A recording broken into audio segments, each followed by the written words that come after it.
Bitta do'st o'qishni bitkazibdi-da, bittasi uylanibdi, bittasi uylanmabdi. Uylangani, uylanmaganiga aytayotganmish. Oshna san ham uylanavermadinglar, yoshimiz o'zi bir joyga yetdi desa, yo'q, men shaxsiy karyeramni qilib, keyin uylanaman. Shu tarzda 5 yil o'tibdi. 5 yildan keyin ko'rishib, o'rtoq uylanmadinglar, uylan, yoshing o'tib boryapti desa, yo'q. Mana sen uylanib nima bo'ling, ro'zg'oringni ba'zir o'tkaryapsan, kuningni ba'zir ko'ryapsan. Men oilam qiynalishini xohlamayman, oilam to'kin sochin yashashini xohlayman desa, yo'q, oshna noto'g'ri o'ylayapsan. Har bir rizqni Alloh beradi, har bir bandaga rizqni Alloh beradi. Sen noto'g'ri o'ylayapsan, uylanaversa, yo'q, xullas men karyera boshlab keyin uylanaman. Yillar o'tibdi-da, yosh 40 dan ham o'tib ketibdi-da.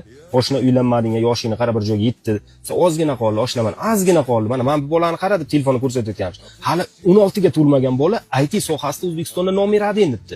Men shu bir ishimga yordam berib yuborsa, shu bilan karyeram boshlanib ketardi debdi. Faqat $3000 so'rayapti-da debdi.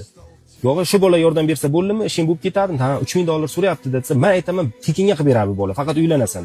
Yo'q, bu bolani taniysanmi desa, ha, o'g'lim bo'ladi.